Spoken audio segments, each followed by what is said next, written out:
এটা না ফেলতেন তাহলে ওই লোকটা পিছলে এসে আপনার ঘাড়ের পর পড়তো না। আরে তুই এটা কি করলি? তুই আমার সান্ত্বনা দিবি না নিয়ে ওই লোকটার পক্ষ নিচ্ছিস, রাগে আমার শরীর জ্বলে যাচ্ছে। ভাই আপনি যদি ওই জায়গায় আপনার দোষটা দেখতেন তাহলে এত চিল্লাতেন না। আমি কলা খেয়ে কলার খোসাটা ফেলাইছি ডাস্টবিনে, আর আপনি কলা খেয়ে কলার খোসাটা ফেলাইছেন সামনে। ভাই নিজের ভুলটা কখনো চোখে বাঁধে না। ওই যে ওই জায়গায় ওই লোকটার মারলেন, বকাঝকা করলেন, লোকটার যদি দোষ থাকতো তাহলে না এক কথা থাকতো। ভাই আপনি একটা জিনিস খেয়াল করেছেন, ওই জায়গায় ওই লোকটার কোনো দোষ ছিল না, তাও সে দোষ স্বীকার করেছে।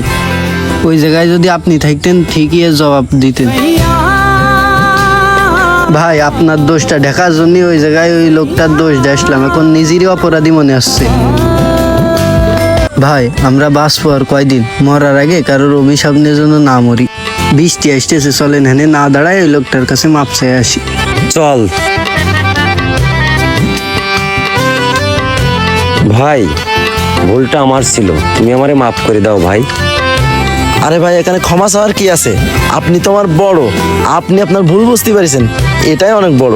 না ভাই, তবু আমার মাপ সাথী হয়। ক্ষমা করবো একটা শর্তে, আমার হাতে দুজনে দুটো ঝালমুড়ি খাবে। আচ্ছা ঠিক আছে ভাইয়া। এই ইব্রাহিম বয়,